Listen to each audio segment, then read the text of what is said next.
The buzz around artificial intelligence is almost electric, isn't it? Oh, The definitely. sheer speed at which these technologies are evolving Mm. and um, the way they're starting to touch everything, including how we shop online, it's fascinating and maybe a little dizzying. Yeah, it really is. And that's why a recent announcement from the Southern District of New York really made us, well, sit up and pay attention. Absolutely. This rapid advancement in AI across so many sectors creates this incredible potential, but it also, as we're seeing, opens the door to situations where the reality might not quite match the hype. Exactly. So today we're diving deep into the charges filed against Albert Saniger. He's the former CEO of an e-commerce company called Nate Inc., which heavily leaned into the AI narrative. Right. The core of the issue revolves around allegations that Saniger significantly overstated, shall we say, the capabilities of Nate's AI to investors. Our goal in this deep dive is to understand the specifics of this alleged deception, what it might tell us about investing in these AI-driven companies, and, well, how we, as consumers and observers, should think about the claims being made in this space. Sounds important. And where's this info coming from? All the information we're discussing today comes directly from the U.S. Department of Justice, so official sources. Got it. So maybe let's start with the basics. What exactly was Nate Inc. offering? What was the problem they were trying to solve for online shoppers? Like me, maybe. Okay, right. So Nate Inc. launched an app called Nate, N-A-T-E. And the core idea was actually incredibly simple and frankly appealing. A universal shopping cart app. Universal shopping cart. Yeah, think about how many different online stores you might visit to find what you're looking for. Yeah, there's many. Exactly. Nate promised to streamline that whole checkout process down to, like, a single tap. One tap. One tap. Imagine browsing your favorite sites, adding items to your Nate cart, and then just hitting buy once through the app. No more filling out countless forms on different websites. Okay, yeah. That definitely speaks to a pain point for a lot of online shoppers. So what was Nate's unique selling proposition then? What made it different from, say, just saving your payment information in your browser? Good question.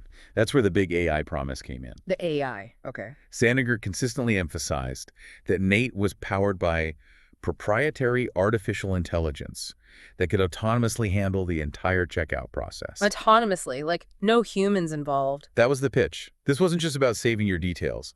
The AI was supposedly smart enough to figure out things like the right size for clothing, automatically fill in all your shipping and billing info, and complete the purchase seamlessly across, well, virtually any e-commerce platform. Wow. This AI capability was presented as their key advantage, their secret sauce.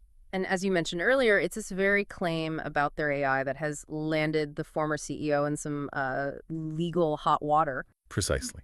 The Department of Justice has charged Saniger with both securities fraud and wire fraud. The central allegation is that he knowingly made false and misleading statements about the true capabilities of Nate's AI technology. To do what exactly? To deceive investors, basically.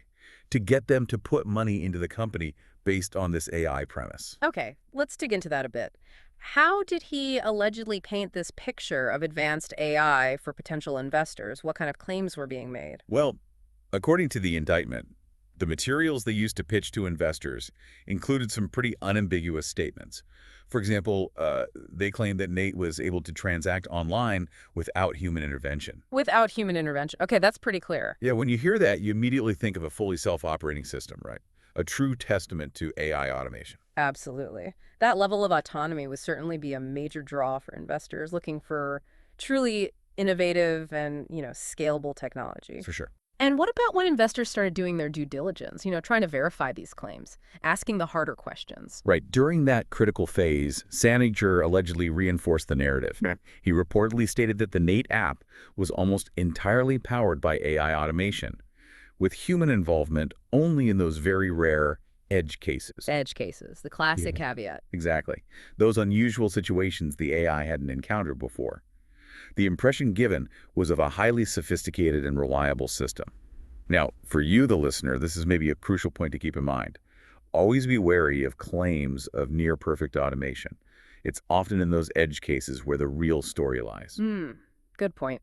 And the reality, according to these allegations, was significantly different. Here's where it takes a really sharp turn and where the alleged deception comes into stark relief. The DOJ claims that Nate's AI never consistently automated purchases at all. At all. In fact, they state that the actual automation rate was, and this is a direct quote, effectively 0%. Zero. Wow. Think about that for a moment. All the talk of cutting-edge AI, and the alleged reality is it wasn't really doing the job at all. Right. It's pretty stark. So that's a shocking discrepancy. If the AI wasn't processing these single-tap purchases, then what was actually happening behind the curtain?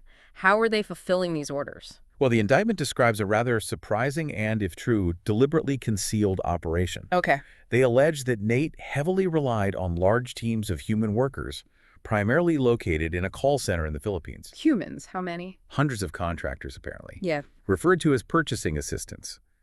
These people were manually going through the checkout processes on various websites, essentially acting as if they were the AI Saniger was promoting. So that single tap on your phone? Might have actually triggered a human being on the other side of the world to manually complete your purchase. Yeah. Wow. That's a significant operational difference. I mean, a far cry from the autonomous AI experience that was being sold. It really sounds like a deliberate effort to create a false impression. That's the allegation. How did they allegedly keep this hidden? I mean, surely people inside the company knew. According to the DOJ, Saniger actively worked to keep the real automation rate a secret. He allegedly instructed employees not to disclose the true figures. Yeah. Yeah, and even restricted access to an internal automation rate dashboard that would have shown, how little the AI was actually doing. And what explanation was given for this secrecy? Surely within the company, people would have questions like, why can't we see this data? Exactly. Saniger allegedly provided false explanations. He claimed that the automation data was a highly sensitive trade secret and needed to be protected from competitors. A trade secret. Right. The DOJ argues this was basically a tactic to prevent scrutiny and maintain the illusion of their advanced AI. This kind of thing raises a red flag for you, the listener. Be cautious when secrecy is used as a shield, especially around core performance metrics. Yeah, that makes sense. So it wasn't sophisticated AI doing the work. It was a significant manual operation being deliberately masked. But the story doesn't quite end there, does it? I seem to recall something about them introducing actual automation later on. That's a good memory. The indictment does mention that. In the fall of 2021, as the holiday shopping season approached and the volume of transactions likely increased, Saniger allegedly directed the engineering team to develop and implement bots. Bots to do what? To automate some of the transactions. Now, this is interesting because, according to the DOJ, he had previously dismissed the idea of using what he apparently called dumb bots. Dumb bots. So he was against them before he was for them. Seems that way. And even this move towards some level of automation was potentially presented in a misleading way. So That's the implication. Even with the introduction of these bots, the overall message to investors and the public remained focused on their advanced proprietary AI. Oh, Despite the fact that the company was still, allegedly, heavily reliant on human intervention, and these later bots were seemingly less sophisticated than the AI initially promised. For you, the listener, this highlights how narratives around technology can sometimes obscure the underlying reality.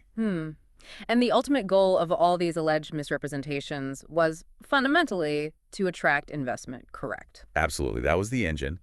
Based on these claims about Nate's revolutionary AI capabilities, Saniger allegedly raised over $40 million. $40 million. Over $40 million, yeah, from various venture capital firms. That's a substantial amount of money that was invested based on what the DOJ is now alleging was a fundamentally false premise. Wow. And what are the potential legal consequences for Mr. Saniger if these allegations are proven in court? What's he actually facing? Well, the charges carry significant weight. He's facing 1 count of securities fraud and 1 count of wire fraud. Okay. And each of those counts has a maximum sentence of 20 years in prison. 20 years per count? That's serious. Very serious. But it's really important to remember, and we should stress this, these are currently just allegations. Mr. Saniger is presumed innocent until proven guilty in a court of law. Of course. Absolutely. Innocent until proven guilty. And it's not just the Department of Justice that's taking action in this case, is it? I thought I read something else. That's correct. The DOJ specifically mentioned that the U.S. Securities and Exchange Commission, the SEC, has also filed a parallel civil action. Ah, the SEC too. Yeah, so this indicates a broader regulatory concern surrounding the claims made by Nate, Inc., and suggests a coordinated effort to investigate the matter fully. Right. The statements released by the officials involved, acting U.S. Attorney Matthew Podolsky and FBI Assistant Director in Charge Christopher Raya, they really underscore the significance of this case, don't they? What were the key points they emphasized? They both highlighted the importance of protecting investors, obviously, but also maintaining the integrity of innovation, particularly in these emerging fields like AI. Integrity of innovation. Okay. Podolsky stated that Saniger allegedly misled investors by exploiting the promise and allure of AI technology to build a false narrative about innovation that never existed. Exploiting the promise and allure. Yeah. That captures it. He also stressed the potential harm this kind of deception can inflict, by diverting crucial capital away from legitimate startups Right. and fostering skepticism towards genuine technological advancements, which is a real danger.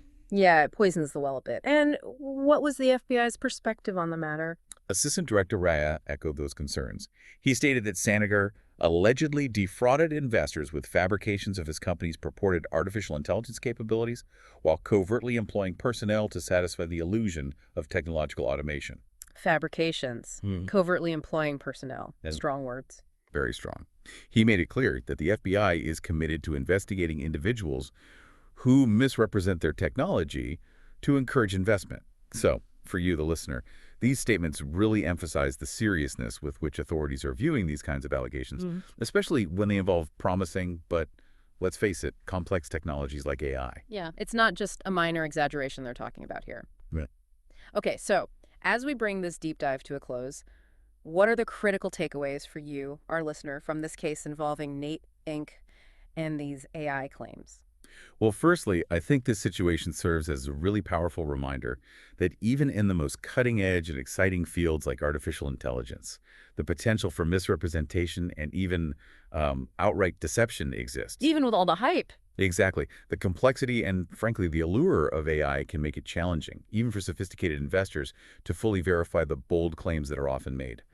Secondly, it really underscores the fundamental importance of due diligence for anyone considering investing in technology companies. Due diligence, yeah. That thorough investigation. Don't just take the marketing at face value, Yeah. right? Ask the tough questions. Try to understand the underlying technology and operations.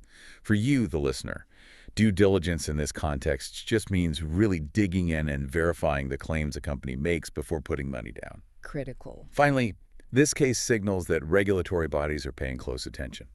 The SEC, the DOJ, they're watching the claims being made by tech companies, particularly those involving transformative technologies like AI. There's a clear interest in ensuring that innovation is genuine and that investors are protected from false promises. Listening to the details of this case, it's almost unbelievable in a way. It really is. You're being sold this vision of sophisticated AI doing everything, and the reality, allegedly, is a completely different story run by people. As someone trying to understand the potential of AI, this kind of news really makes you question what's real and what's just, well, smoke and mirrors sometimes. It does. And this case truly highlights a critical challenge for all of us as technology continues to advance so rapidly. I mean, in a world increasingly shaped by complex innovations, how can individuals, how can institutions effectively differentiate between genuine breakthroughs and, well, misleading claims? That's the million-dollar question, isn't it? It is. What mechanisms can we put in place to foster trust and ensure accountability in the tech sector? It's a vital question to consider as AI continues to permeate more and more aspects of our lives and the economy. Definitely. What does this mean for the future of trust and investment in the tech world? And what responsibility do we all share, really, in ensuring transparency and ethical behavior? That's something for you, the listener, to really think about.